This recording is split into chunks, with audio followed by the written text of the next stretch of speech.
जीतन राम मांझी लगातार अपने बयानों से सुर्खियों में हैं। कई फैसले वो लेने जा रहे हैं जिसके कारण महागठबंधन को परेशानी हो सकती है।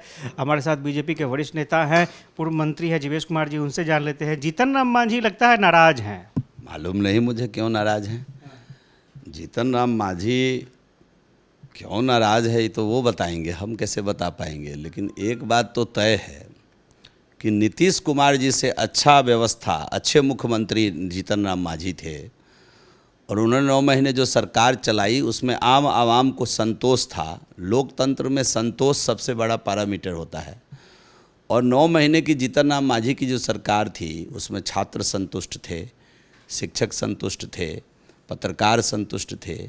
तो जीतन राम मांझी चूँकि अच्छी सरकार चला रहे थे बिहार में, इसीलिए साजिश करके जदयू और नीतीश कुमार जी जैसे लोग तुरंत उनको, वो चूँकि दलित समाज से आते हैं, दलित का बेटा था, तो दलित को कैसे डिच करके पुनः सत्ता को प्राप्त किया जाए। और ये जो खेल अभी चल रहा है सत्ता सत्ता खेलो, लालू जी और नीतीश जी के द्वारा मिल करके, उसका परिणाम है कि जीतन राम मांझी जैसे लोगों को कोई ठोस निर्णय लेना चाहिए। वो बहुत ही समझदार और परिपक्व राजनेता हैं। यहाँ जो सत्ता का खेल हो रहा है, पिता पुत्र का खेल हो रहा है, इससे जीतन राम मांझी को अपने को अलग करना चाहिए। अच्छा, विपक्षी दलों की जो बैठक हो रही है उस बैठक में मांझी जी को निमंत्रण नहीं दिया गया। मुझे मालूम नहीं कि मांझी जी को क्यों निमंत्रण नहीं दिया गया, लेकिन विपक्षी दल का बैठक तो ढकोसला है। आपको मालूम है पिछले 4 महीने से एक तिथि नहीं जो लोग मिलकर तय कर पा रहे हो, वो मिलकर देश चलाएंगे क्या? कभी इस महीने हो जाएगी, कभी 12 तारीख को होगी, कभी 23 तारीख को होगी। जब 15-16 दल मिलकर के बैठने की तिथि तय नहीं कर पा रहे हो तो वो क्या देश चला लेंगे? हर बात में तिथि नहीं तय कर पाएंगे। राज्य हित में, राष्ट्र हित में कोई काम करना होगा, 16 दल मिल के तिथि नहीं तय कर पाएंगे। देश हित में कोई निर्णय लेना होगा, 16 दल मिल करके कोई निर्णय नहीं ले पाएंगे। तो देश की महान जनता इन विषयों को समझती है और देश की महान जनता के दिमाग में केवल एक ही नेता है जिसका नाम नरेंद्र भाई मोदी है, जो इस देश में सर्वप्रिय है, जनप्रिय है, मनप्रिय है, लोकप्रिय है, अति प्रिय नेता है। इसलिए यहाँ कोई द्वंद्व ही नहीं है प्रधानमंत्री के रूप में। नीतीश कुमार को तेजस्वी यादव अपने रास्ते से हटाना चाहते हैं, ये बात आप जान लीजिए। और इस बात को नीतीश कुमार जी नहीं समझ पा रहे हैं तो मुझे लगता है कि 40 वर्ष संसदीय जीवन बिताने के बाद भी परिपक्व नहीं, अपरिपक्व नेता के रूप में अपने को स्थापित किए हैं। और केवल तेजस्वी यादव जी उनको अपने राह की रोड़ा समझते हैं कि हम मुख्यमंत्री कल नहीं बन पाएंगे जब तक नीतीश कुमार जी यहाँ हैं। तो केवल तेजस्वी यादव नीतीश कुमार जी को हटाने के लिए इतना बड़ा प्रपंच रच रहे हैं और उस प्रपंच में नीतीश कुमार जी भी आज बुरी तरीके से फंस चुके हैं। अंसारी और बुनकरों का सम्मेलन था, उसमें तेजस्वी यादव ने स्टेटमेंट दिया कि आडवाणी जी का रथ लालू प्रसाद ने रोका था और इस बार मोदी जी का रथ वो और नीतीश कुमार मिलकर के रोके। तेजस्वी यादव जी अंसारी जी के बीच जाके बोले होंगे। तेजस्वी यादव जी को एक बात समझ लेना चाहिए कि 19 में उनके पिता लालू यादव जी बहुत प्रयास किए थे मोदी जी का रथ रोकने का।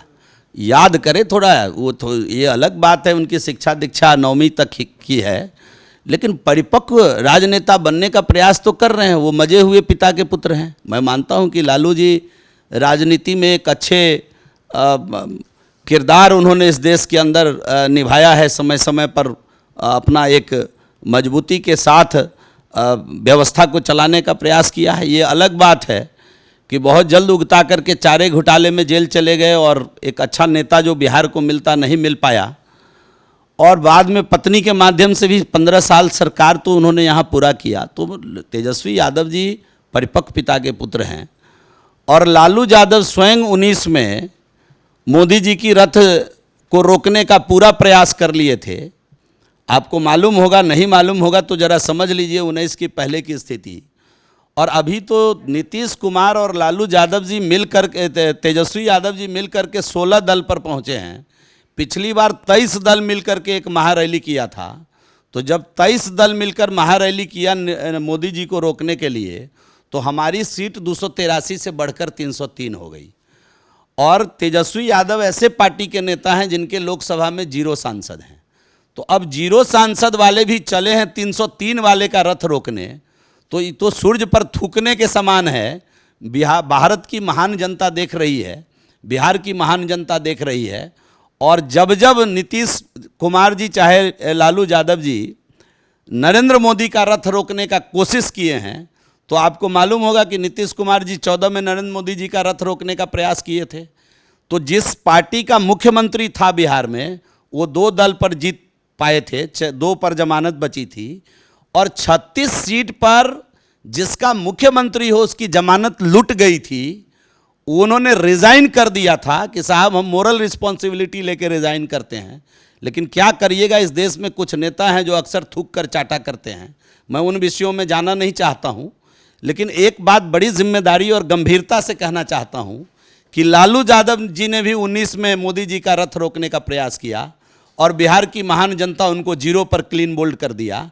फिर अगर इस प्रकार का कोई प्रयास करेंगे तो आज मेरी बात लिख कर रख लीजिए कि जदयू और आरजेडी का बिहार में खाता नहीं खुलने वाला है।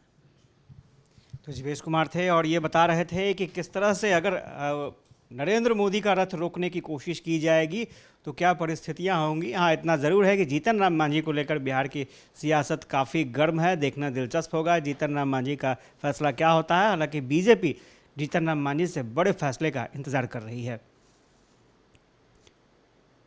कैमरामैन सुनील के साथ आशुतोष चंद्र, कशिश न्यूज़, पटना।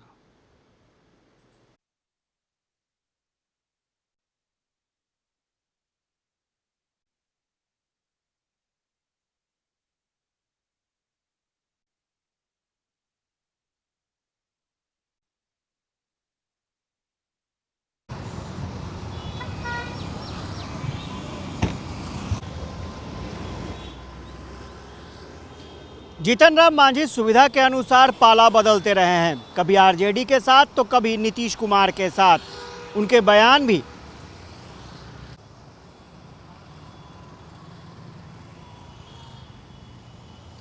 जीतन राम मांझी सुविधा के अनुसार पाला बदलते रहे हैं, कभी आरजेडी के